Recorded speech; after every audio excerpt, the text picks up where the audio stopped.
piece was a very sophisticated multimedia presentation of this prototype, which they created through a collaboration with a number of geneticists at the University of Western Australia using tissue culturing techniques. And so in presenting that piece of the project, they draw not only on the molecular technologies themselves, but on a whole range of digital media for screening and presenting various stages of the prototype's development. And I realize the quality, for some reason, is quite dark, and I'm not sure why. But this is essentially a very gelatinous vegetarian meat source. So the other aspect of this project is to kind of shock and disgust viewers in thinking about what would be a sustainable and ethical meat. And so this is to give you a sense of the project and of how it's melding biotechnologies with both product design and digital art practices.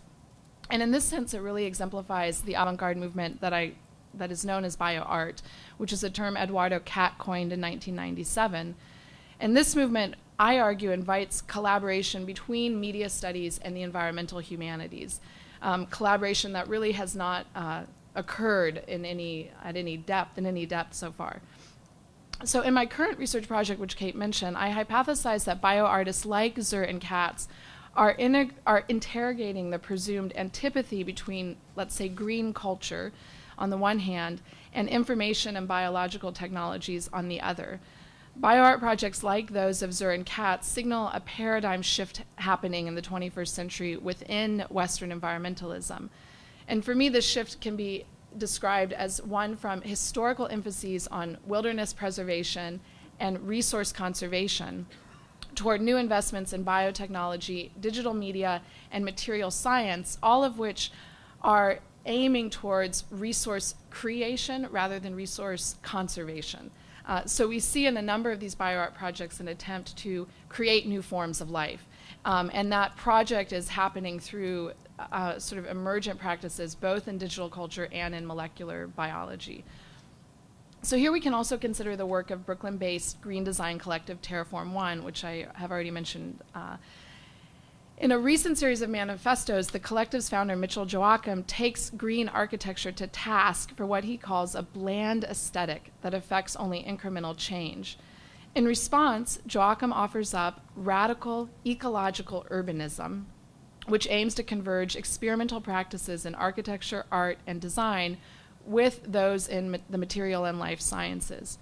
This vision informs Joachim's futuristic designs for New York, Shanghai, and an enclosed city of the future he calls the peristaltic city. Hopefully this will turn out a bit better. One more, maybe. Is there blue? There we go. Okay. So in his statements on this project, Joachim frames the design as a kind of cyborg that combines the technology of an elevator with the biology of a digestive system and GI tract. These are his terms. He calls it a sealed, pliable, breathable environment, explaining that the peristaltic city is at once a biological organism and a self-organizing system, here recalling ideas of intelligent machines, variously self-regulating and self-organizing in Cold War cybernetics. To this point, the design would likely rely for its execution on further advancements in artificial life, nanotechnology, tissue culturing, and what architects refer to as computer-controlled manufacturing. Another of the group's speculative designs, the in-vitro meat habitat, similarly combines organic forms with computer-generated and genetically modified elements.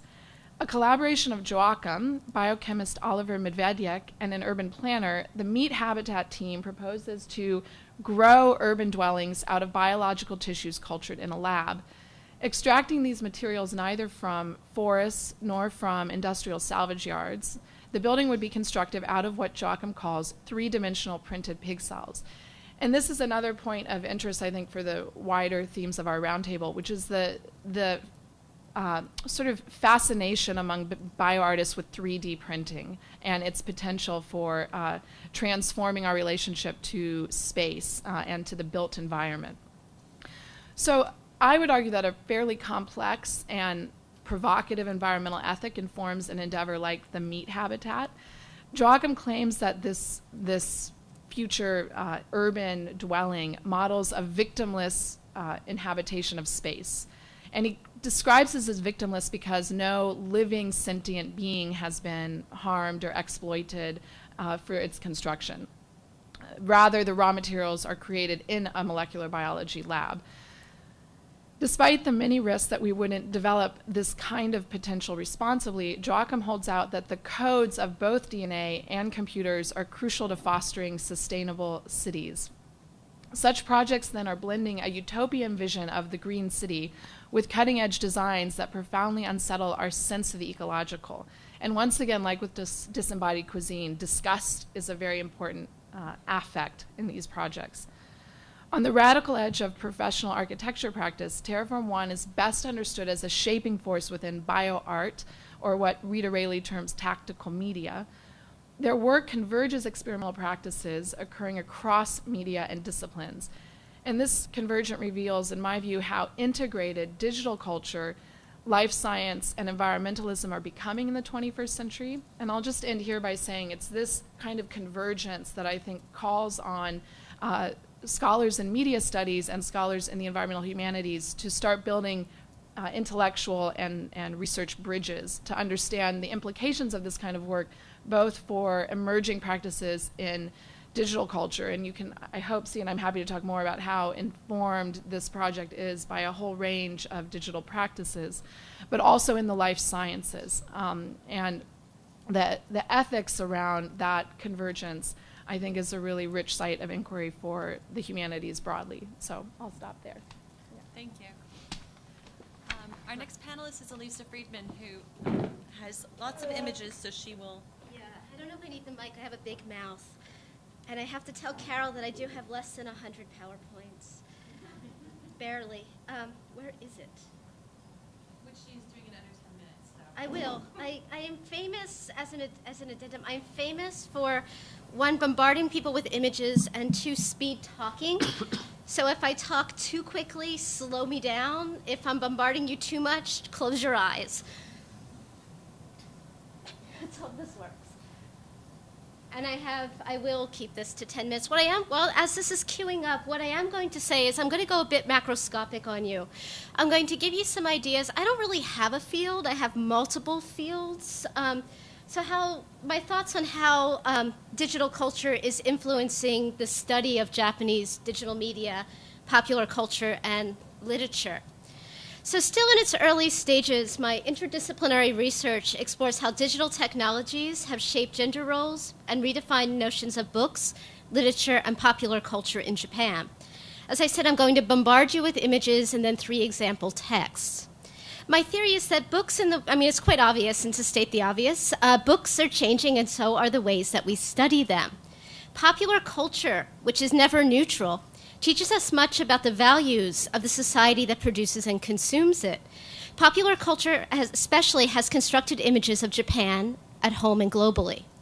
Perhaps more than any other nation, access to the internet and developments in computer technologies have influenced literary production in Japan and have given rise to a new form of superpower based on the export of popular culture. Japanese books made possible by digital media, including internet novels, cell phone novels, which I'll discuss, are inspiring younger generations' worldviews and have become popular in other parts of Asia, which is shaping a new kind of Japanese power dynamic in Asia. And currently, the global image is that Japanese popular culture equals youth culture, which equals urban culture, which my theory is equals technology, our image of what Tokyo is. And welcome to my world. Women and men of different age groups have used Japanese popular culture to form new communities, many online, and to make statements about gender and identity. What I'm exploring is the important role of digital media in the globalization of Japanese culture. This is Nico Nico Doga, which is sort of Japanese YouTube. I like how everything in Japan is so cute, too, and that's intentional, because cute characters soften stern messages. I question, too, in my research, is it more important to study Japanese pop culture today when culture flows in a certain way in the digital age? The American interest in Japan has been long. Godzilla was one of the first foreign films to be imported and dubbed in the United States after the war, after early cinema. An anti-nuclear film in Japan turned into a man in a monster suit in America. And Astro Boy was the most popular American television program for a few weeks in 1963. Astro Boy was then like many of Japanese anime or cartoons being made into Hollywood films. This is 2010.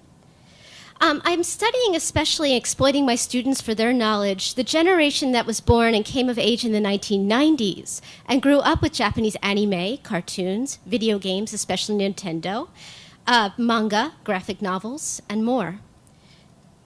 It's what I like to call the Scott Pilgrim generation. And there's so many Japanese influences on Scott Pilgrim I could go on, and I'd love to teach a course on this. To think about how Japanese digital culture, popular culture, has become global culture, just look around in the United States. This is Macy's Thanksgiving Day Parade last year. This is my worst nightmare. The Japanese government is currently leveraging global fandoms, especially those online, to improve the domestic economy. For example, in June 2010, there was the bill of the Cool Japan policies passed to promote digital industries as a means to promote Japan's image abroad and economy at home. Notably, in December 15, 2010, this is Tokyo Governor Ishihara Shintaro, who's posed behind in front of the Tokyo Olympics sign, the bid for the Olympics in 2014. Also, Ishihara has established a convention in March to promote Japanese manga, and he passed a law that's called the Manga Censorship Law in the industry now, and 21 publishers have declared that they're going to boycott this convention in March. So we could talk more about that, but the global reach of Japanese digital popular culture. Hello Kitty was made tourism ambassador to Asia. And for good or for bad, I'm exploring the roles of global fans. Scanlation is another thing I'm exploiting my students for their knowledge of. Fan translation, I'm going to skip ahead. But to give you a sense of 3 specific projects that I'm working on that, again, my interests are mostly pedagogical at this point, and I am still trying to think out what I'm going to do with all of these ideas, these macroscopic ideas.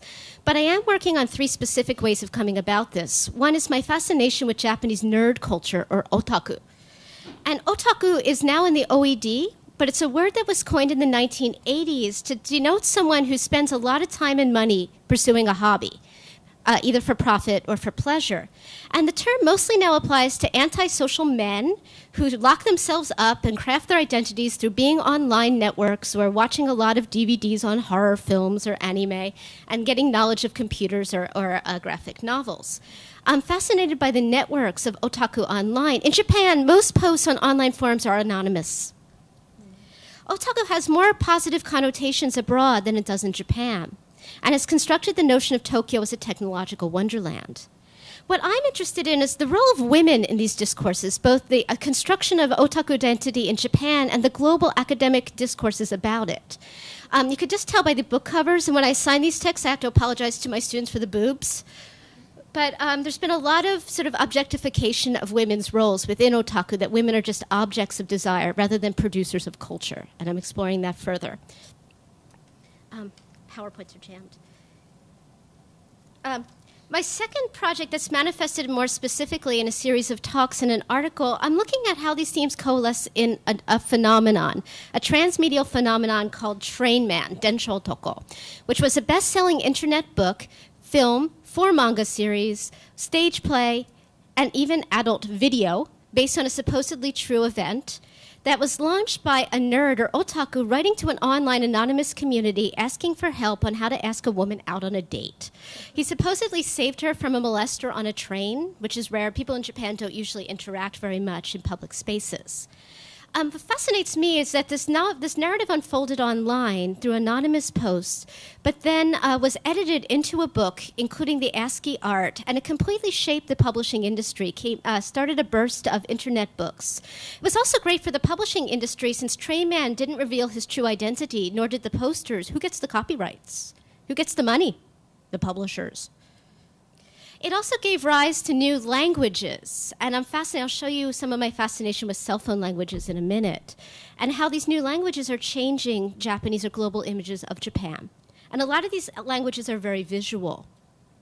So I'm interested in the furthering of cross-media promotion through digital phenomenon, and the idea of promoting the geek as a new form of masculinity, a man with disposable income, money, and a willingness for self-improvement, while perpetuating the idea of the patriarchal family.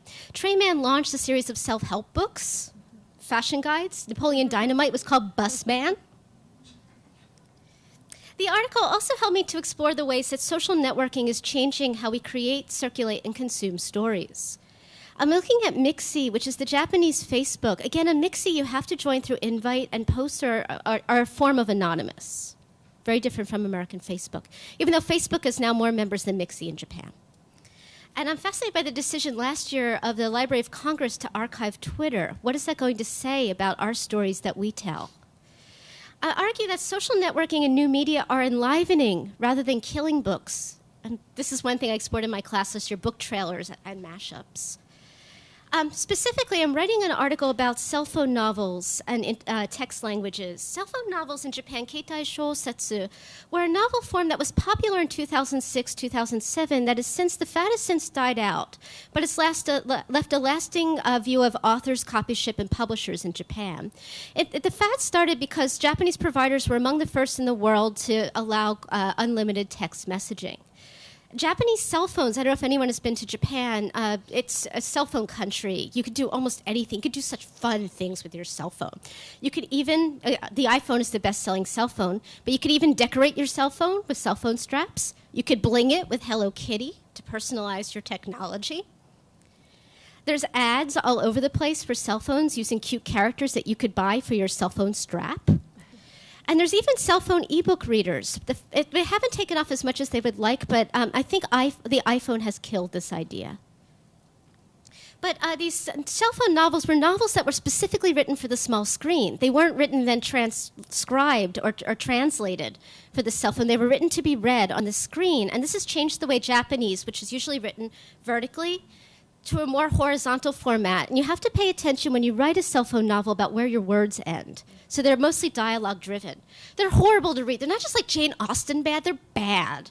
They're all about like some usually boy or girl who is dying of leukemia and wants to be in love with another boy or a girl, and they can't because one character is going to die. But it's also fascinating because when these cell phone novels are published, they're published as books and they sell millions of copies. 6 of the best-selling novels of 2007, 2006 were cell phone novels. And they're made into movies, film, manga, television. They're even written by 86-year-olds as experiments, to give you an extent. But I'm going to go faster. They're again, available for free online, published as books, each sell for about US $14, make a lot of money. They were first sort of riffing off of the idea of circulating stories on trains. Again, my interest in new media came from old technology, especially technologies of transport. But I'm looking at how cell phone cultures is changing the ways men and women communicate. And one of my favorites, those of you who know me know that I'm fascinated with Japanese emoticons. And one of the classes I had that we could not stop laughing, my students were making sentences with Japanese emoticons or emoji, especially the smiling poop. Third row, middle. But I'm looking at, when you send a message in Japan, a text message, if you don't have one of these characters, people think you're angry at them. But the emoticons are often animated, they're always in color, and they're used by all age groups. So it's really changing gendered speech in Japan. They're a selling point for cell phones. Each cell phone has its own type. Another fascination is Japanese smileys, which are horizontal instead of American smileys, which are vertical. And those of you who get email from me know that I especially like this one. But again, I'm looking at how these languages have been published as books, changed notions of books, literature, gendered relationships, communication, and many other forms. I'm going to stop here. I'm stopping at 75 PowerPoints, but I'll leave the rest open for our discussion. Thanks. Okay. I warned you.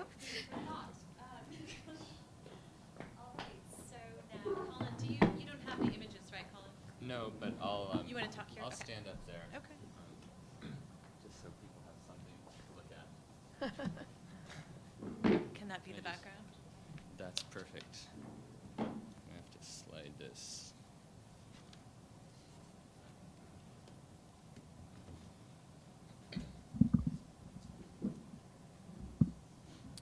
Okay, so I want to focus on 2 questions. First question is, what does digital humanities mean in my field? I'm in the discipline of philosophy, so if Alisa went somewhat macro with her presentation, it's almost impossible for we philosophers not to be at the super macro, hyper abstract level. That said, Kate's opening remarks, the importance of concrete examples, and attention to concrete detail generates an interesting set of tensions in the kinds of projects that I'm working on, because on the one hand, I'm drawn towards this philosophical sensibility of the abstract, of the macro, and on the other hand, my next phase research project is titled The Internet, the Public, and the Private, and one of the premises of that project is that it's crucial for us as philosophers, but more importantly as a culture, to engage the empirical realities that we find ourselves in the midst of, right? So one of the things that we find ourselves in the midst of are emerging internet practices, to just use a shorthand, and we don't yet have the concepts for these practices. These practices aren't fully stabilized. This is no surprise, but it raises a set of challenges for us insofar as there is at least some truth to the cliche that you hear on an almost daily basis that the internet is changing everything. I'm not sure that it's changing everything, but I think it's changing enough that we ought to do ourselves the service of thinking hard about what it is it's changing, because if we don't do that thinking, then somebody else is going to do that thinking for us, and the worst scenario of that would probably look like it gets articulated by the less interesting marketing departments down the Silicon Valley, which isn't to beat a stick at all the marketing departments down the Silicon Valley. Some of them are interesting and doing good work. But from the point of view of what can we do as academics in this context, in the midst of these flows that we find ourselves in, that's what I want to look at. So let me address two broad questions. First, what does digital humanities mean in my field? And that will lead into my second question. What does digital humanities mean? What is the concept of the digital doing in my own work? So in terms of my field, in terms of philosophy, just to get a sense of what sort of work is going on. The short answer is, unfortunately, not much. There's a lot of disciplinary disincentive for philosophers to turn their attention to things like the internet, for some of the reasons I've just laid out. The internet is a thing of the world. In many ways, studying it requires something that would, at least on a broad account, be somewhat empirical. Philosophers like to be theoretical, hyper-abstract. So most philosophers have not yet been comfortable turning their attention to these kinds of matters. That's unfortunate, but it's also fortunately changing. So in terms of Kate's distinction at the outset between the digital as an object of research and the digital as a tool of research, I think this is a really crucial distinction, and I think it's helpful for making sense of the emergent field of digital humanities, because we've got two very different kinds of work going on packaged together under the same banner. And one could very well use digital tools in their humanities research and not have concern at all for the digital as an object of study, and that's a perfectly viable research path, depending on what you're doing. Or on the other hand, one could take the digital as an object of study, but not really use digital tools to facilitate that study. In other words, one could do sort of good time-tested, old-fashioned scholarship, reading books, reading articles, reading stuff on the internet, and there the object of study would be what's going on in these things, but you're not really using digital tools to facilitate that, except insofar as maybe you're reading stuff on the internet, but that's very, very low immersion kind of use of the digital tool. In terms of the object of research, given that the digital tools have not really penetrated into philosophy in any sort of significant way, except in the obvious humdrum ways that everybody's familiar with. And I think we could definitely learn some lessons from some of our sister disciplines there, but I'd rather let those disciplines address that than me summarize them for them. But in terms of, so not tool of research, but object of research. So there are at least two ways in which the digital figures in philosophy in terms of an object of research. So the first can be in the context of what are typically taken to be the core subfields of my discipline. So this is stuff like metaphysics and epistemology. This is the stuff that scares most undergrads off, perhaps scares off most people in this room. But one of the familiar branches here that one of the familiar handles here that everybody in this room knows about is work in the context of philosophy of mind and cognitive science around problems such as artificial intelligence, right? This is something you might not think about a lot, but everybody's thought about it at least once in their life. There's a lot of research in the discipline of philosophy, especially pairing up with neuroscience, cognitive science, et cetera, around these kinds of problems. There are other problems in the core fields of metaphysics and epistemology, but that's a convenient handle. So in addition to the core subfields, there's also inquiries that arise in the context of more fringe subfields, and those fringe subfields are the areas that I work in. Interestingly, though, these are the areas that most non-philosophers would recognize as the most important parts of philosophy. So these are areas of what philosophers call value inquiry. So ethics, social philosophy, political philosophy, right? Obviously, this kind of work has obvious import if you can do something interesting in this context. So my own work tends to be focused in political philosophy, moral philosophy, et cetera. So here we have a very small but definitely growing body of work that addresses itself to ways in which the new socio-technological milieus and practices facilitated by the internet are changing the terms of political interaction, social interaction, or changing the conditions of possibility for various forms of ethical life in the contemporary period.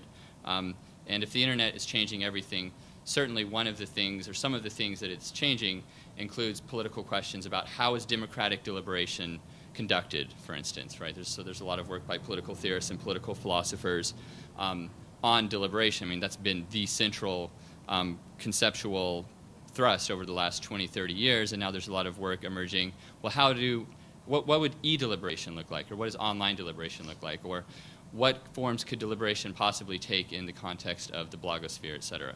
And there are all sorts of ethical questions that are invited by taking the digital and the internet as an object of study. Questions around, for instance, formation of identity, right? What constitutes the self? What's selfhood? Who am I? How do I negotiate myself? How do I constitute myself in the context of, say, Facebook? And if I spend, 10 to 15% of my day on Facebook, maybe not continuously, but checking it on my phone, when I'm a teenager growing up for 5 years, what kinds of implications does that have for the forms of selfhood that I might assume going forward?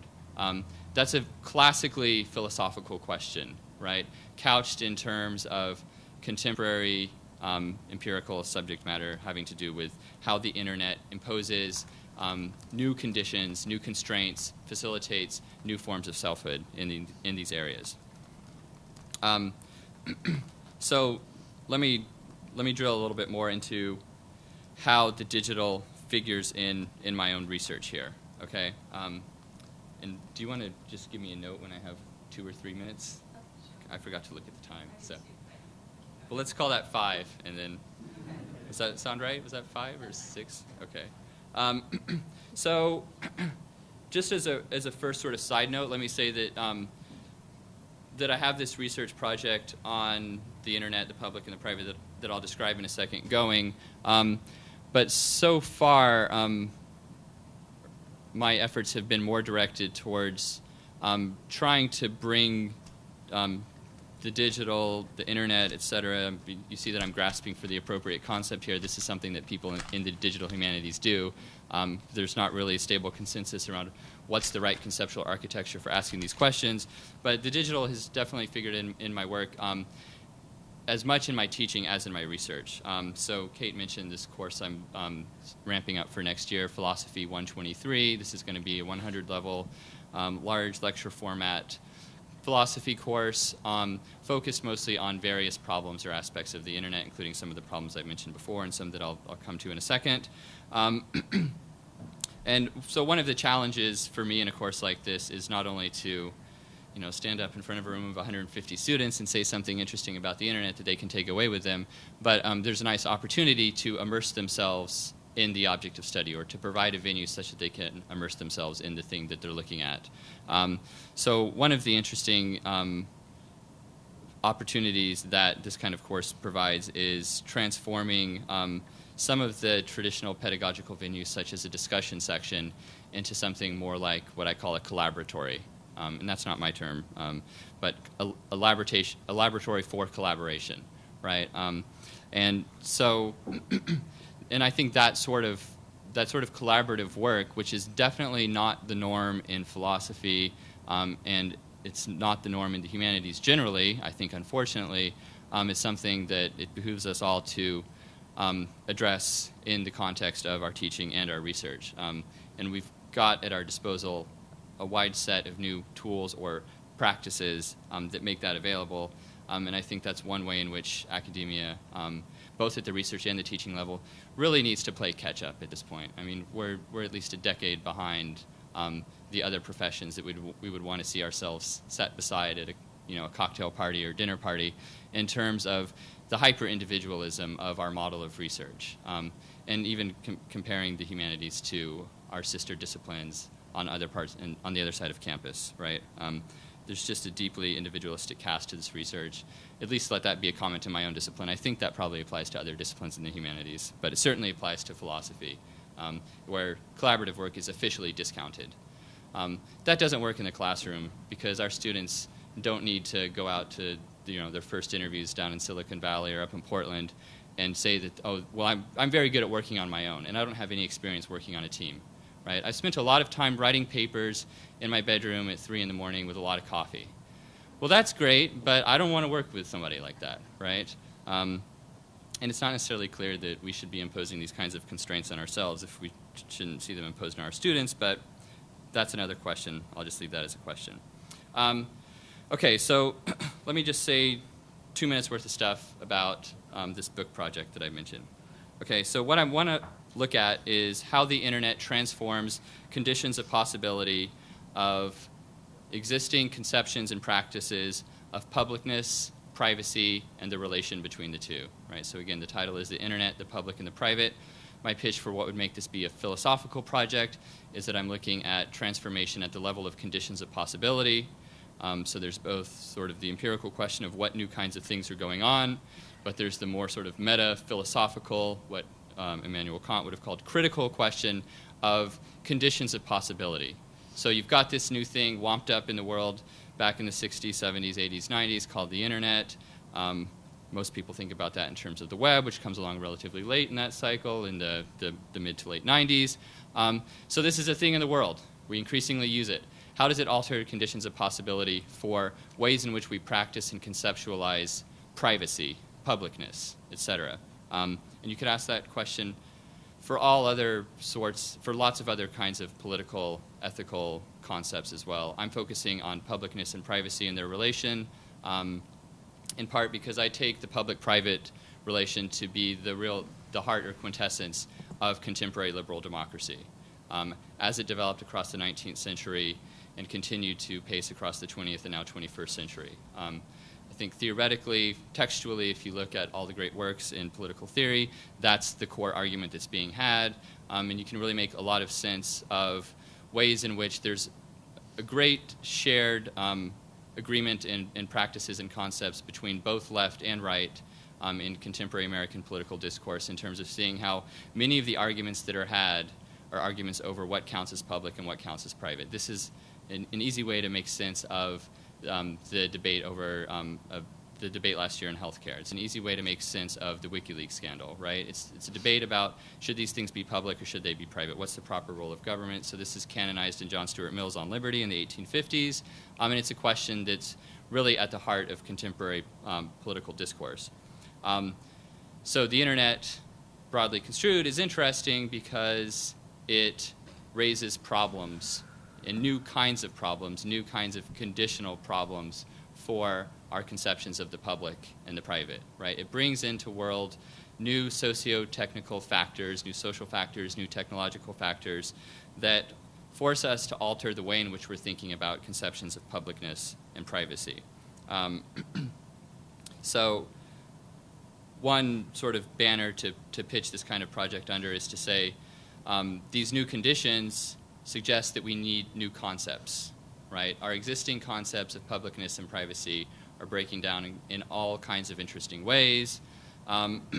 So this is a project that I think philosophy is very well suited to, right? We can follow Deleuze in defining philosophy as the creation of concepts. You can take the totally alternative route of contemporary analytic philosophy and think of philosophy as conceptual analysis. So whether or not you're sort of a hardcore continental post-structuralist, whatever that is, or a hardcore contemporary Anglo-American analytic philosopher, whatever that is, those are the two camps in philosophy that like to fight each other a lot. They both think that working on concepts, whether at the level of synthesis, analysis, or creation, is somehow essential to the discipline. Right? So I think this makes philosophy, no matter what sort of tradition one subscribes to, well suited to this kind of project, right? Because what we have is a breakdown in conceptions of publicness and privacy.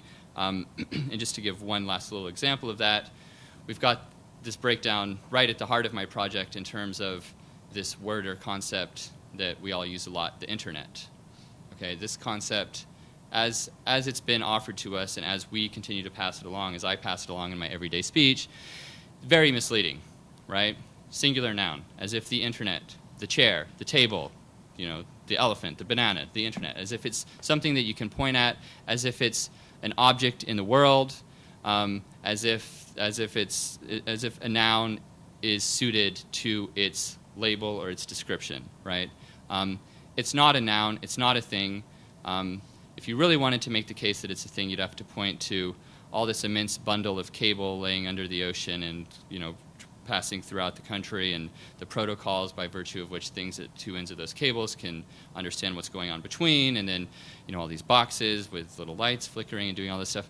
But even that's not one thing, okay? So the internet's not a thing that should be referred to by a noun. Rather, it's a process that we should refer to by a verb, I would argue. So what we have is a set of socio-technical practices and processes. So I like this cumbersome term internetworking to describe what I'm talking about. So if I had my druthers, right, and I didn't have to deal with publishers and marketing, I would call my book Internetworking, Publicizing, and Privatizing, or something like that, or, you know, Internetworking the public and the private. And that's just sort of one little example of how concepts can very easily lead us astray in thinking about things, and where I think philosophy can make some kind of contribution to a study in the broad, emerging, and, as my colleagues are demonstrating, rich field of digital studies, digital humanities. So, thank you. So our final presentation will be by Bish Sen, and you have no images either, right? No, in fact, as a gesture towards our keynote speaker, I decided no images for you, only sound. So I guess I'm coming from a slightly different place than the rest of the panel, because my discipline of communications, I guess, has gone digital fully, right? Part of that is just sheer market forces. I mean, what has happened is that as we produce, graduates in, any of the communications fields or journalism fields, the market demands that everybody come out well armed with the latest techniques, whether it's Final Cut or Photoshop. And reflecting this market pressure, I think certainly here at the U of O, we have restructured our curriculum, and it's gone through a major overhaul. And instead of the traditional curricula, which people graduated with print journalism or magazine, we now have just a kind of a multimedia approach. So in a kind of a bottoms-up way, the field has already gone digital. And that, the case in communication, therefore, is slightly different from that of, say, in English or philosophy, where, you're still struggling to say how do I integrate with all these developments outside. And perhaps at the highest level of research, too, there's a certain explosion in what I would probably call just instrumental research in fields like public relations and advertising, where people are churning out papers on how you sell a product better, utilizing Facebook, or running seminars in Second Life. And so in a sense, there is no dearth of digital activity in the field of communications. However, I mean, what my observation is that I think we still, especially for those of us working in so-called critical tradition, we still need to, work much harder and, think much harder as to what exactly these changes in technology and media practices mean for doing media theory or communications theory. And so I want to sort of expand on that, kind of focusing a little bit on what I'm trying to do, and then kind of generalizing a little. So I think in a sense, as a response to developments in the digital world, there are two tasks for communication scholars. One is to rethink our old theories, concepts, notions of mass media in light of new media. And I think, we were talking earlier about entanglement, and I think that may be one way of thinking, out of the old boxes that we've been operating from. And secondly, of course, is, and this relates to what Colin was saying earlier, is that we, of course, need to take seriously these new objects that have sprung up, whether it's networks, whether it's Facebook or social media in general, whether it's virtual worlds, and try to begin theorizing them as well. So on the one hand, rethinking mass media and old theories, and on the other hand, huge challenges of conceptualizing what is actually radically new. In terms of rethinking mass media, let me give you two examples from what I've been doing. I'm just finishing a paper on FM radio in India. And so you think, well, okay, this is radio, this is old stuff. It began in Pittsburgh in 1920 or whatever, the first broadcast. And as you know, FM has been around in the United States for a long, long time. Even though, curious sidebar, in the beginning when FM started, it mainly played classical music. It was kind of like an elite medium. And it was only later that rock and roll invaded FM radio. But, so it's kind of curious that, suddenly so late in the day, in the last 10 years, there's an FM explosion in India, as well as generally actually in many parts of the so-called third world or developing countries. And what I'm trying to argue is that we cannot understand the phenomena of FM by using sort of standard radio theory. And in fact, my argument is, I title my paper Old New Media. And my argument is that FM today is functioning in an environment which is fully new mediated. So it's kind of functioning like a new media in terms of, say, participatory culture, people calling in terms of merchandising, in terms of tie-ups. When you actually look at what FM is doing, and so this is merely at the sort of institutional level, but also at a kind of philosophical level, the kind of subject that FM radio assumes is radically different from the subject that radio, especially in countries where it was state-controlled, assumed 30 or even 40 years ago. So in a sense, whereas traditional radio, state-controlled radio in India and many parts of the world assumed a subject which was kind of like a citizen of the nation, today's FM radio tries to construct a subject which is kind of locked into a kind of global consumerism, which is highly differentiated, and so in a way mirrors all the practices of new media. So that's, I think, one way in which I think digital scholarship can work in our field is to rethink old institutions, old media forms, old media theories in light of new media. Second example is I'm currently teaching a course on reality television. And kind of this links up with last night's lecture by Jonathan Stern, where he was talking that maybe it's time to think of the format as an independent object of study. And I can think of, reality television, the way to approach it may exactly be through the notion of a format. Rather than sort of old traditional content and representation, I think a better way, or at least another way to approach reality TV would be to study it purely formally as a format. And how would that be of an advantage? Two things I would think.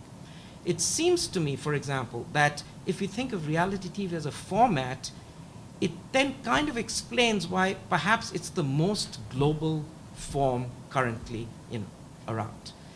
When you think of reality TV, the most astonishing thing is that it seems to really have no origin to me. I mean, a show like Big Brother comes out of Netherlands, but it's playing in India as Big Boss. It's playing in Africa. And the fact that it can flourish in every context kind of suggests that this may be an example of I hate the word universal, but a kind of like a global form, a true global cultural form. And to get at this global form, we need a kind of a deep analysis of the format of reality TV in terms of not just the way it's produced, but in terms of some of its sort of fundamental operations, like, say, elimination, or the directly a frontality of the character talking directly to the audience, as opposed to within the four walls of the set. So I think that what I'm trying to illustrate with these two examples is that our notions and our conceptions of digital culture can sort of function as a feedback and help us understand even old media culture like radio or television in a stronger way. So I think that's a very exciting period that we are in that we have the opportunity to rethink a lot of old media theory. The second thing that, the second point I was trying to make is that, of course, all communication scholarship has to deal with all these new emergent forms, social media, YouTube, networks, virtual worlds. And so my next project is going to be aimed at trying to understand the emerging cyber culture in South Asia, specifically India. And I think I'm excited about that because India has functioned in a curious way. There's a curious trope of sort of techne or technology. Those are the guys that do the programming. Or, when you stuff you can't figure out, you call and somebody in India answers you. But of course, there's much more to it than that. And so I'm kind of very excited to sort of and there's not been too much work on sort of cyber culture in India, as opposed to just sort of the mechanics of outsourcing or whatever. And so, amongst other things, I want to do an ethnography of a call center, which hasn't really been done. The other thing is, and this links up with what Alisa was saying about cell phones. I mean, cell phones are just an incredible phenomena in developing countries, and it's one of those amazing technologies where poverty seems to be no bar. We talk about network access and internet access, but everybody has access. I mean, if you look at the explosion in the cell phone market in India, China, and places, it's just amazing. So it's radically restructuring people's daily lives, people's access to information, and the way people are interacting with each other. So a significant component of this forthcoming project will be, looking at how, in a sense, there's been a breakthrough the poverty barrier using, this kind of digital technology. And other than that, of course, I do also plan to look at, social media and video games, which are also becoming very big in India. So this is kind of a multi-pronged, look at, aspects of emerging cyber culture in India. And finally, I think that in some ways, and this is just the last thought, as I was thinking of reality TV, yes, we can take from new media and help and understand old media forms.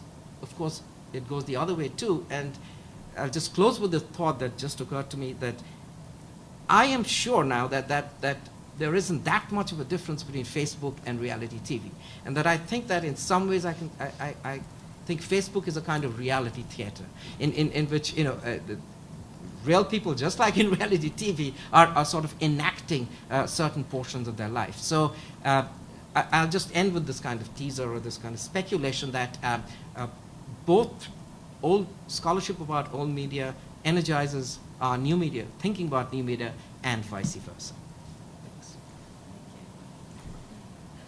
Well, thank you to the four of you for those really exciting and stimulating. So much cross-pollination, even though you didn't intend for it, is very helpful too, as the one who was asking the questions. So thank you. So I'd like to begin by asking a question that maybe I'll address to Allison first, because she may have to leave, and this will help draw out a bit of her research. So again, going macro for a moment, but hopefully they will bring back specific examples to tie it in for the rest of us.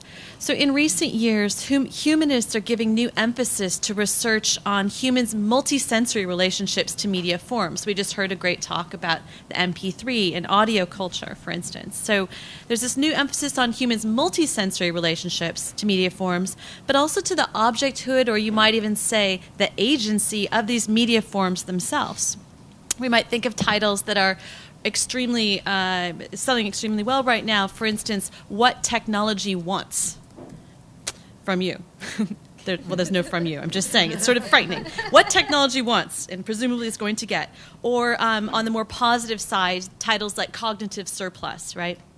So much of this research has encouraged new collaborations between the sciences, and by that I mean quite broadly the biological sciences, the social sciences, and the humanities. But maybe I'd like us to think for a moment, in what specific ways might humanists profit from these exchanges, or what might the sciences stand to gain from closer collaboration with humanists and their methods? So I thought I'd begin by addressing that question to Allison, since she takes that up quite explicitly in her project. Thank you. Can everyone hear me still? Yeah, thank you for that question, Kate. I feel like one thing I didn't address very fully in my opening remarks was kind of the state of the digital culture, and of new and emerging media in what I'm defining as my primary field of environmental humanities. Of course, my field of training is English and American literature, and there's much to say about the place of digital culture and media studies in English departments specifically, and I'd be happy to talk about that more. But within the environmental humanities, which is itself an emergent discipline, I think, there is, I think, much to be gained from these kinds of opportunities for collaboration, as well as much to contribute back to the sciences. And so let me just sort of give two thoughts about this briefly in relationship to some of my current research. First of all, Kate's right. There's this sort of explosion of titles that are giving attention to the agency and personhood of technologies themselves, and the entire series that the University of Minnesota Press is publishing right now under the Post-Humanities series title is indicative of this. There's junkware, insect media, and the list goes on and on. Bioartists, I think, are particularly concerned with this question, and in some ways they offer in their artistic practice a model for a research practice in the humanities that would take up these opportunities for collaboration. So I think Joachim, for example, and Sören Katz, and a group called Critical Art Ensemble in New York, these groups are simultaneously art groups and research think tanks, if you will. And one thing that they gain from the collaboration with the sciences is, one, an opportunity for ethical and social interventions in some of current scientific practices. So, for example, in a lot of these bioart installations, there's an attempt to make the practices of genetics and molecular biology, which are, I should say, at this point, almost indistinguishable from the practices of a product design lab, because the digital and the computational and the informatic are so central to how a molecular genetics laboratory works. But in their collaborations, what they're doing is trying to create what they call a genetic public sphere, a space in which the public can not only gain clarity about how tissue culturing or recombinant DNA works, but actually themselves make use of those technologies and interact with them. And, for example, in one project, bring food from your pantry and test it yourself for genetically modified elements using a computer touchscreen interface and some basic molecular genetic setup. So this idea of a public space for scientific research that's also an art space, I think, is such a good model for humanistic research on these topics. And maybe I'll just stop there in case there are other thoughts. Thanks. Yeah.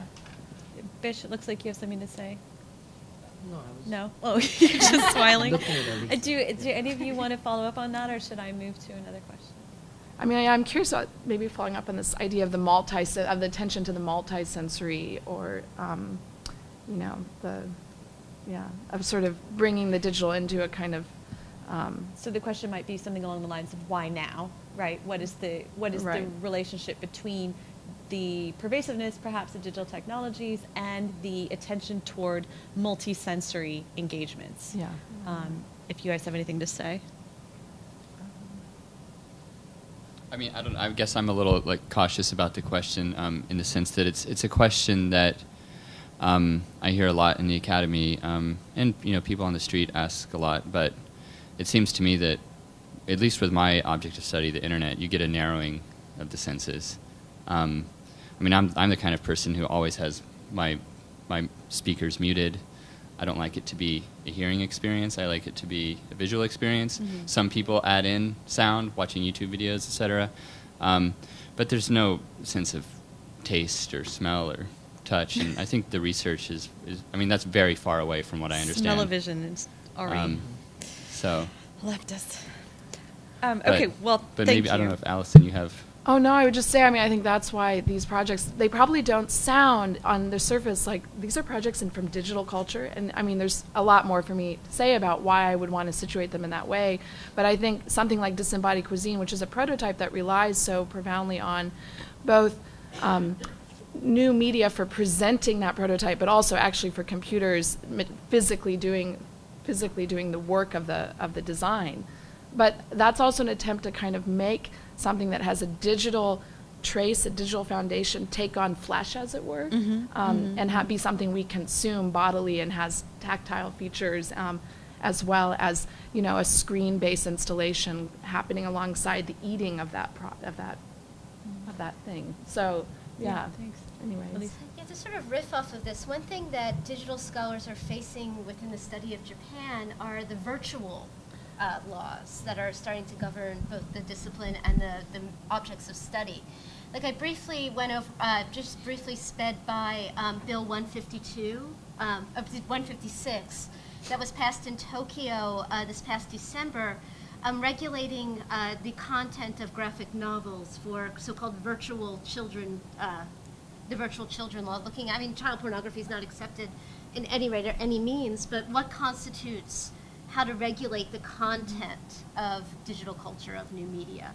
And this has been something, especially in Australia, scholars of Japanese digital culture, which often takes the form of looking at communities online and the objects in which these communities center, which tend sometimes to link people through ways that are embarrassing to talk to students about, have had their collections confiscated because of Australian broadband laws, things like that, which I think it's a little different than the question asking, but I think when we look at the senses of what Colin calls internetworking, we're also going to have to pay attention to how they're regulated. Yeah. Thank you. Let me just flag one thing about that, which is I think it's useful that to observe that there are different sort of tendencies or hunches on the part of our roundtable in terms of an answer to that question, just insofar as that shows the array of different kinds of projects that take place under the digital. So when I think about it, I do tend to primarily think about the internet, which obviously yields a very different kind of answer to that question than if you're thinking about bioart or the internet's place in popular culture. And that's a useful thing. That's a good thing. Like, it's good for us to be up here disagreeing with each other because it shows that there's a bit of an emerging field. Right? Yes. Makes it more exciting, certainly. Thank you. So my next question is will be a general question, but then I have a follow-up in 3 parts for the other 3 of you. You all, Bish, Colin, and Alisa, you all quite explicitly talk about the need for new methods to approach the materials that you're studying.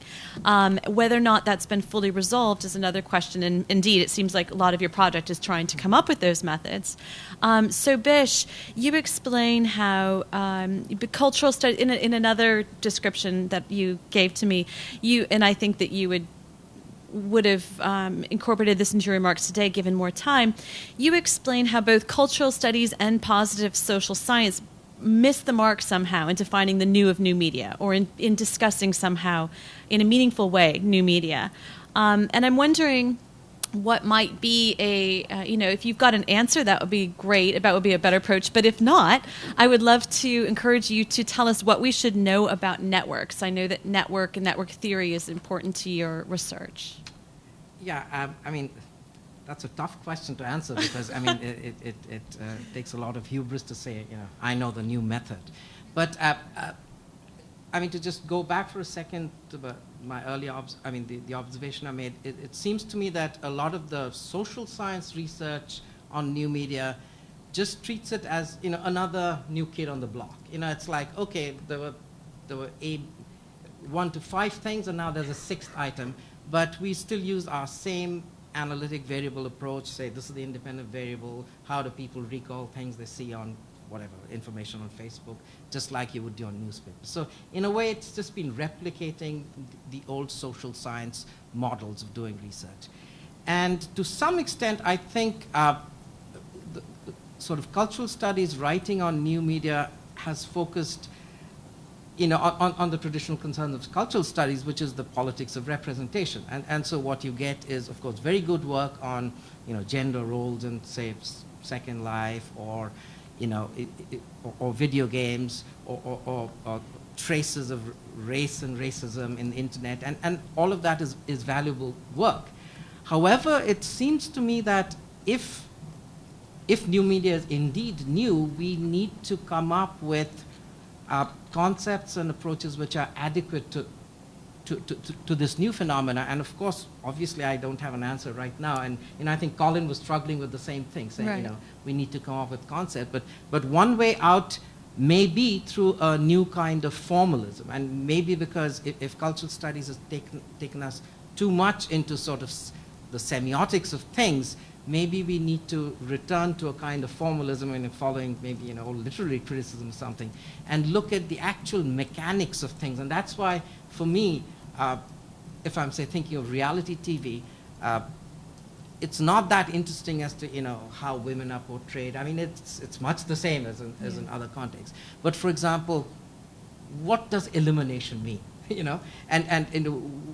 What's the metaphysics of this thing called elimination? What is it to eliminate people?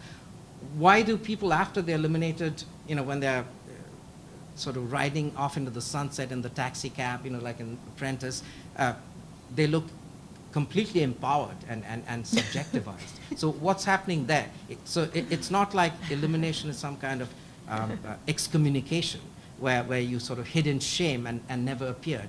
To me, elimination is something very different. I don't understand it yet.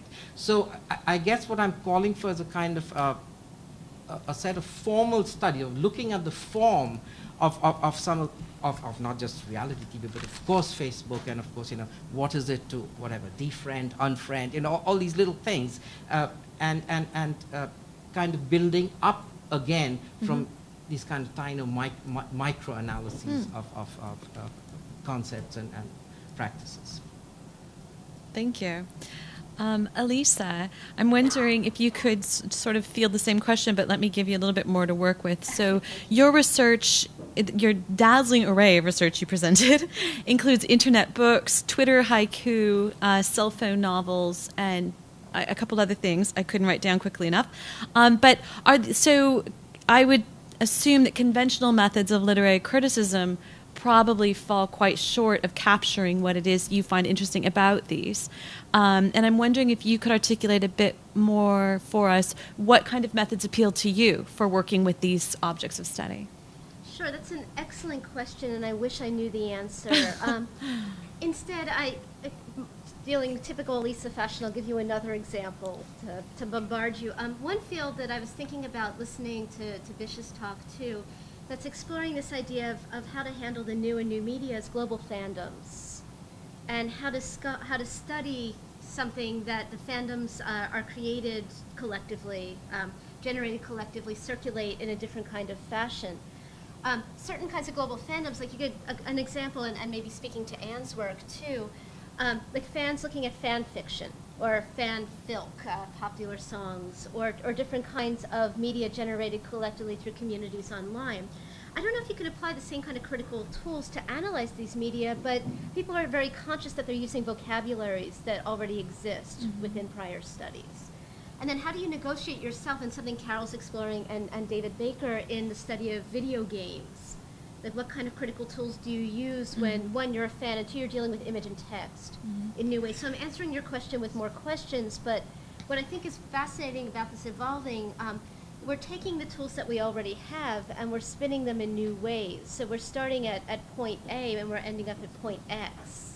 Like I think Bish's point about looking back and looking at a new formalism is really interesting, but I'm not personally ready to give away semiotics because I'm so attached to the generation of new languages and words. So it's interesting to see how these things will come configured by people who are on the ground working on them, or fans who are very passionate about their work and have to find ways to negotiate their positionality. Thank you.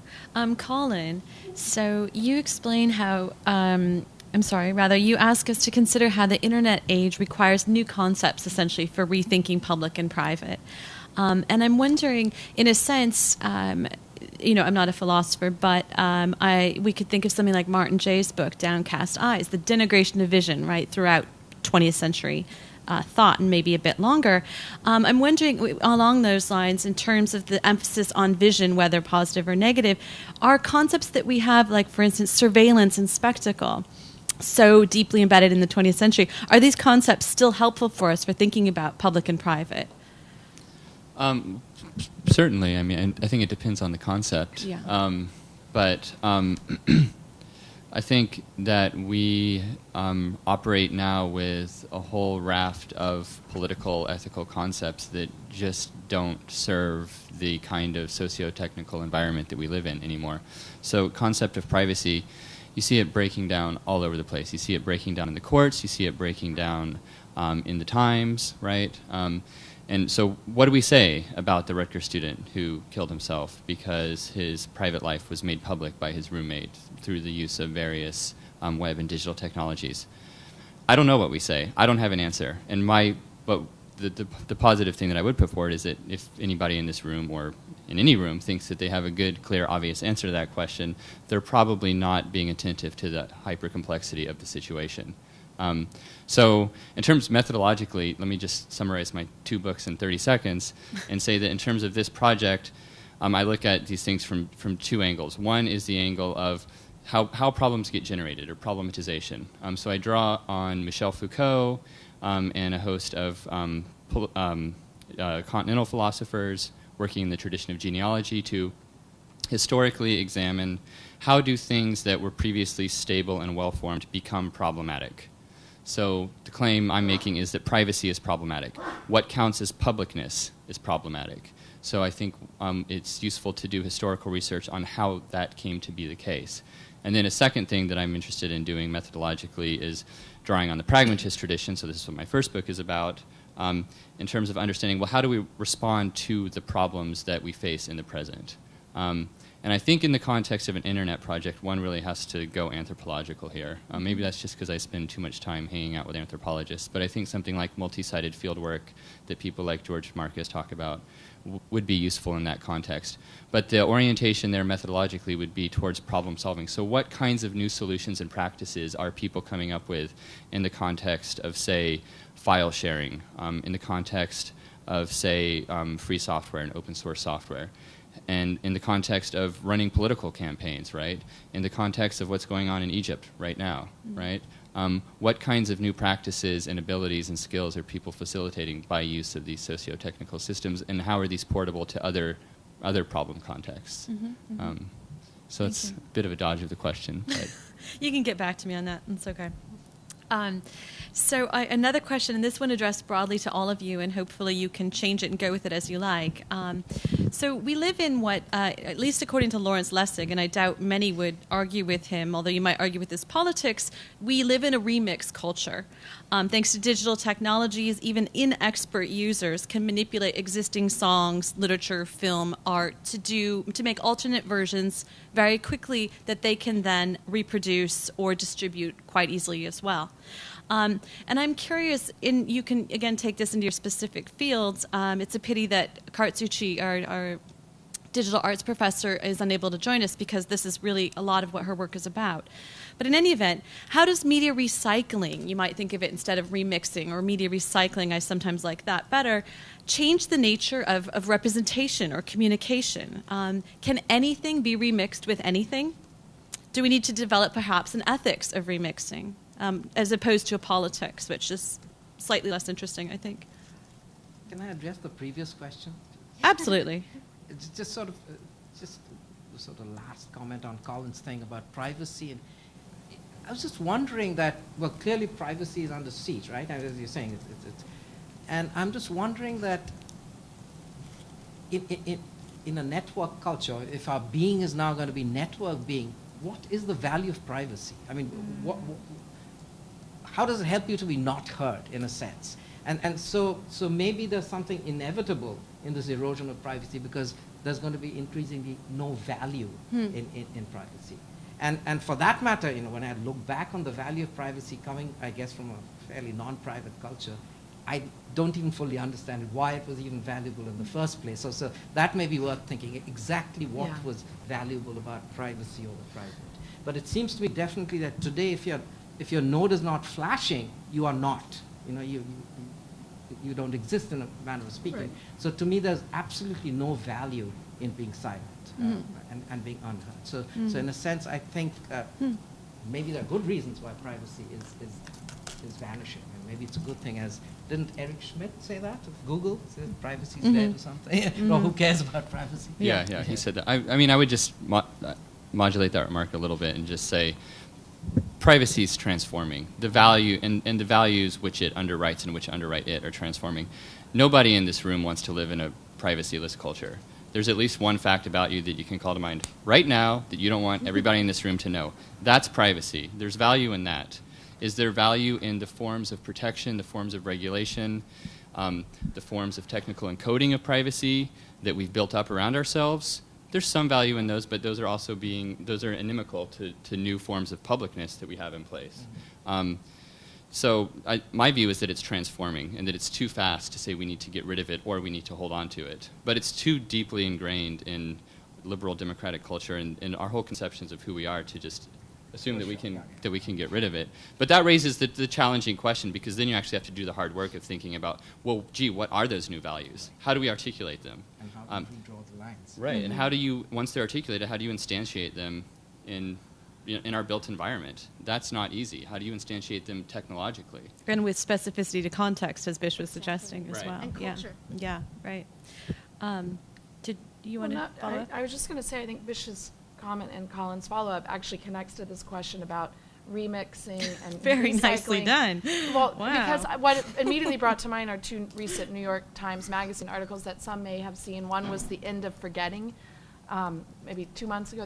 The other was this one about, it was mostly kind of based on Flickr and other similar online image sharing sites, and about kind of what happens after we die and we've left this, if our very last breath is, a photograph drunk at a cocktail party, the night before. What is that as a legacy? But the End of Forgetting piece was more interesting. And I think, Colin, when you were talking, giving your formal remarks, I kept thinking, well, yes, like the privacy public, dialectic remains very much in play, even as it's undergoing radical transformation. But it seems to me that it's losing its purchase as the central organizing relationship or dialectic of contemporary social life, and that there are other kinds of dualities, or I don't know how to put this at the moment, again, the fog of coding, that are becoming more important or vying for importance with privacy and publicness. And so remix seems very relevant to this, because to remix, for example, 1,000 or 1 million YouTube videos or Flickr images, and to create what the New York Times did, this kind of, grid. Everyone kept their anonymity, and I was thinking a lot about this with Alisa's great presentation about anonymity and collective production, where the individual can't really be recognized, not without a lot of detective work. And so then, is there an ethical problem with that kind of remixing? Is there, or do we have to change the ground on which we make an ethical determination about how you use someone's image, let's say, in this case? So. Alisa, did you want to follow up? Because a lot of your work is... So many generations of great ideas, but this kind of discussion is not new. No. And it's been going on, and I guess I'm so grounded in cultural studies and the word culture and context, too, that I worry when the study of digital media becomes unmoored of any kind of cultural, not specificity, but we do have to take into account that these media are not just things, as Colin says, that are imposed upon people, but are processes in which people are using to construct identity in various ways. I mean, not to restate the obvious, but the idea of anonymity is very different, for example, in Japanese culture. Not that people want to remain anonymous, it's just the coded ways in which people talk, and your in-group and your out-group, which is very different from looking at it. Like Japanese reality television is a fascinating example because the module's the same. It's the same basic idea, especially I think Survivor's been the most successful reality program perhaps in Japan. You have competing teams, but in the Japanese Survivor, it's the alpha male that takes the lead of the team. Not to say that men are more important in certain ways, but it's just that when you look at a group dynamic, the group is constructed in a different way within these modules. So I think in any kind of study, I mean, that's maybe one of the ways that new media is not so different from older. I hate the word discipline because it imposes a kind of rigidity. Discipline. To study. Yeah. And so Yes. I think, or maybe fields is a better way that we start with what we know and then we go from there. Thank you. I mean, can I just follow up with one very Sure. quick? The Yeah. remixing is also really interesting for bio art and kind of broader practice happening in the United States and in Australia, most noticeably, around bridging digitally based designs with genetically based ones. Because first of all, there's a kind of melding of the digital and the genetic, such that they become almost indistinguishable from one another, but also because there's this kind of idea of remixing the genome, remixing, I mean, and a lot of these, I think artists think about their work as not genetic splicing, not genetic modification, but a kind of remix. And in that, there is a more radical kind of intervention in the practices of genetic modification, let's say happening in a Monsanto or Genentech lab space. So what that's worth Thank as you. just follow on thought. Any other comment? I have a final question. I was, thinking of somebody like MIA, the British. Oh, yeah. And so she's a big remix. I'm thinking of a particular song which takes a 70s Bollywood number, and it's called Johnny Johnny. And in terms of what it does, at the end of it, I guess when we say what's the effect of remix culture, it gives us a different take on, I think, globalization or global culture. And so I think there we kind of go beyond the sort of cultural studies rooted in context. And so certainly remixing has an impetus which I think carries everything into the global. The sort of everything melts into the global, as it were. And so to me that's a fascinating trajectory or energy that remixing has, that it has the power to always lift out things and move them to some kind of more, maybe even more abstract level. But I'm not very clear, but it just struck me that it's something else happening than just British radical politics, let's say, with MIA. It's a little bit more. Scott Pilgrim generation. Yeah. One final sort of wrap-up question, and then again, we'd love to hear from the rest of you as well. So at the risk of sounding perhaps a bit cliche, I think we can all agree that the future of digital studies really ultimately belongs to our students. So with that in mind, what sort of courses do you teach or plan to teach, or perhaps would you like to teach but will never be allowed to teach on these topics? Or perhaps how should they be taught? What kinds of insights could you offer on that? We're not naming any names, we're just saying. Okay. Colin I would let you guys go because I already Yeah. briefly mentioned my course. But Sure. And this is my favorite question so far, because I mercifully, most mercifully, as Anne knows, steal my students' ideas, not steal their ideas. I ask them questions so that they can encourage me to think about these things in younger ways. I've taught a few courses that have explored my interest in digital culture, and I would love to teach them again. I taught a course last spring called Digital Age Stories, The Future of the Book in Japan and the United States, in which we went topically what I call the mini Twix approach, where you just have like a big bag of Halloween candy and you reach in and you take a little snack each week.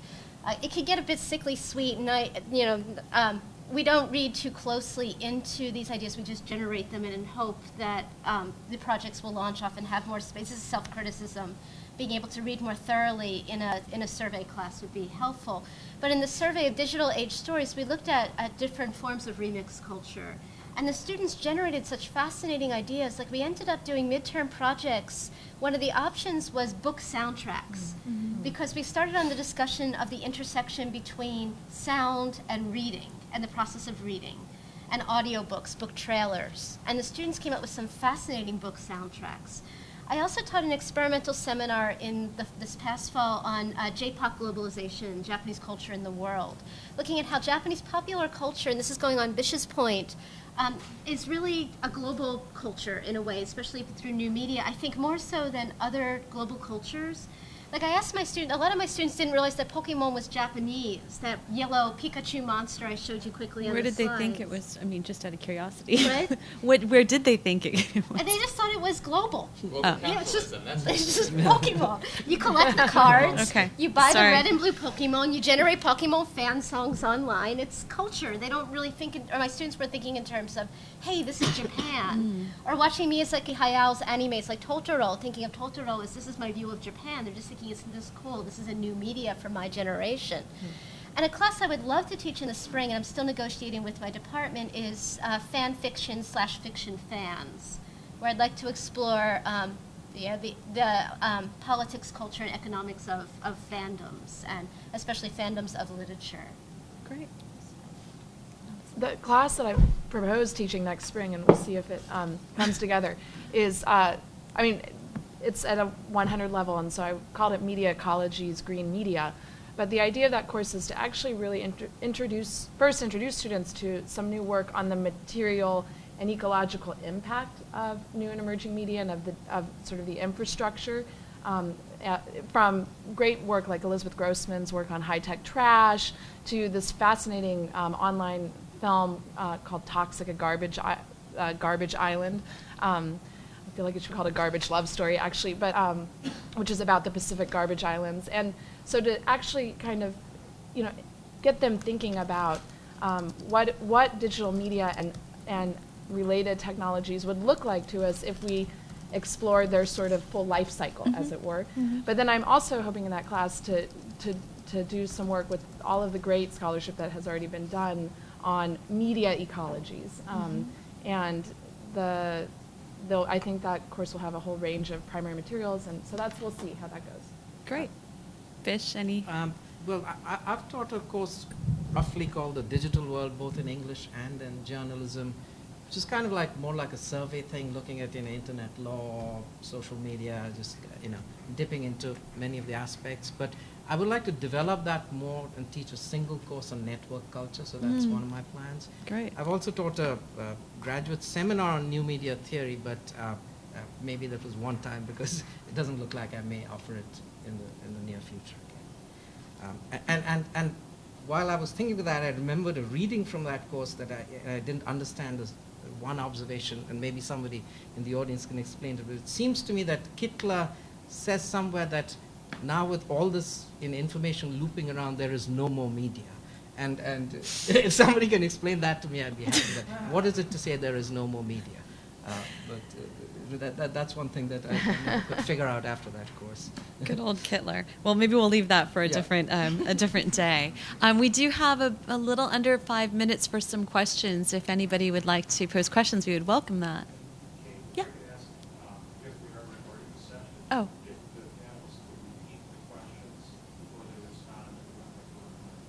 Great. Anybody?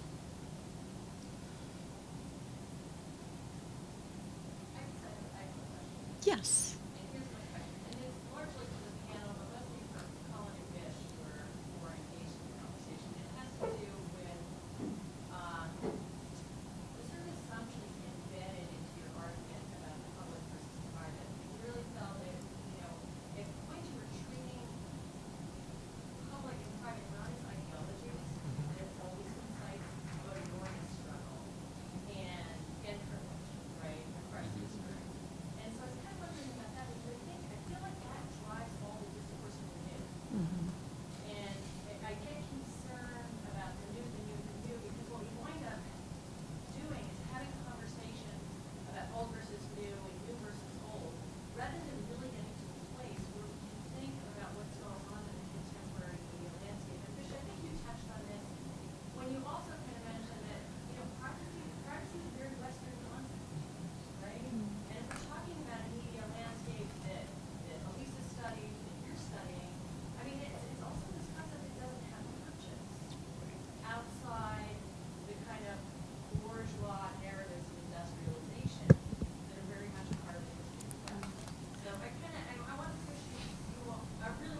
Can you repeat the question?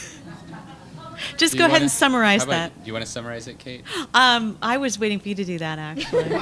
Okay, so if the latter claim is that privacy doesn't have all that much purchase outside of the West and presumably a certain range of the West, is that a fair? But also, even in the United States, it's something that really is enjoyed by privileged classes and privileged groups. Right, and there's a privilege to it. Yeah, it's gendered, it's privileged in all kinds of ways. I agree with that. So maybe then your first point was that it's a site of severe contestation and always has been, right? Or has long been. So I agree with the first point, and I think that's what I take to be central to my project. So what I'm looking at are, well, what forms is that contestation taking today?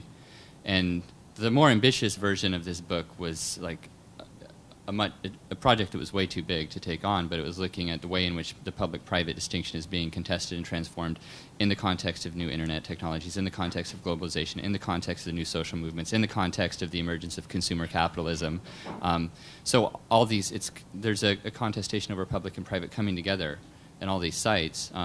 So I think it's a really unique historical moment, and maybe I'm guilty of the charge of avant-gardism insofar as I am obsessed with the new versus the old, but I'm obsessed with studying flows and how things change, and that might appear outdated in some respects, but in other respects I think it's important in terms of the specificity and differentiation of the new, especially given that our concepts get carried forward from the past and don't come to us from the future.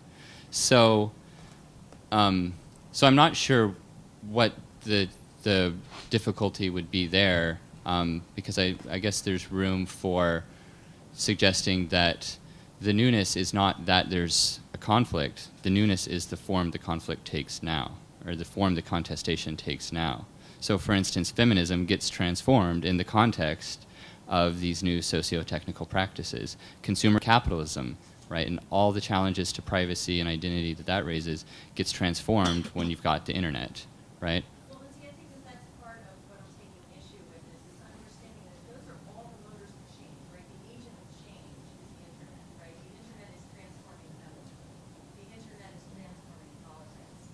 And, I guess part of me recoils, well, all of me recoils at the kind of technological determinism. It's not but that's because you are conceptualizing the internet as a technical thing, whereas for me it's explicitly internetworking. It's a socio-technological set of practices, and it's socio-economico-technologico. I mean, the internet is not one. I'm not just talking about TCP/IP and cables strung all over the earth. I'm talking about what people do, like what we do, what you and I do in a very quotidian, banal kind of way, and in ways that aren't quotidian and banal, but radical and changing a lot. So it's definitely not. I mean, being on guard against technological determinism is central to my project. So if that came across that that's the way I'm thinking about it, that's not. Well, but first I'm going to have to write it. But also in terms of the concern about it being somewhat of a Western-centric project, I mean, I'm guilty to that too. You're right, privacy doesn't travel as well outside of a certain North Atlantic landscape. I'm not making a universalist claim about, this is not a theory of justice, right? And despite the fact that it doesn't travel all that well once you leave a certain geography, I think it travels a little further outside of certain socioeconomic classes than you're suggesting. I think everybody in this country, just about everybody, recognizes some value in privacy. So my claim is what's happening to privacy around here right now, right? What's happening to publicness around here right now? I mean, that's not the only question that one should ask, but certainly that's an important question, given that it's so central to so much of our political practices. Just a huge percentage of our political discourse revolves around bickering back and forth. Is this public? Is this private? Right? I mean, it's tough to find an important set of political debates in over much of the 20th century that can't be spun in those terms. But Bish, in did the you want to weigh U.S., in in the Well, West. I couldn't agree more with what you just said, but I mean, to me, the interesting question is, yes, privacy had value for a certain group. Certainly, working class privacy was not the same as middle class privacy. But even for those who were privileged by privacy, is now privacy losing its value? I mean, it could be the entering age where even for those for whom it was a privilege, it's no longer so, or it's no longer valid. So it's kind of an open-ended thing. Yeah, and it seems to me, I'm just really thinking about all three of your presentations, and it strikes me that in response to your comment and question, Carol, that we really need to distinguish between different forms of privacy and different claims to privacy. So, I mean, for example, the claim to private ownership of either objects or land, the claim to privacy of one's personal information, the claim to privacy over one's family genealogy. I mean, these are all different kinds of privacy. They carry different values for different groups, both within and without the United States. And the various sort of social and material practices associated with digital culture are changing each of those, but in uneven ways, I think. And so I mean, for example, the ownership of an iPad, what does that mean, you know, relative to the ownership of a car, or, and what does the right to control your privacy settings on Facebook mean? I'm sorry to use such vague language, relative to the, you know, right to control the privacy of authorship of a novel written online, for example, the right to, or to control your rights to republication of that cell phone novel, for example. I'm afraid I'm going to have to cut it. Yeah. A lot of people have planned their schedules accordingly to fit Yeah. our lunch breaks, so I'm really sorry to have to cut it off. Thank you all for being here, and the good news is that we've actually anticipated your questions and interest, and there's a piece of paper circulating with contact information for all of us and further reading or other things of interest that we'd like to suggest. I know it's fairly ironic that it's on a piece of paper with all those hyperlinks, but I couldn't get it together in time to post it, but it will be also posted on the blog, so you can do the more efficient thing as well. Thank you very much to the panelists. Let's give them a round of applause.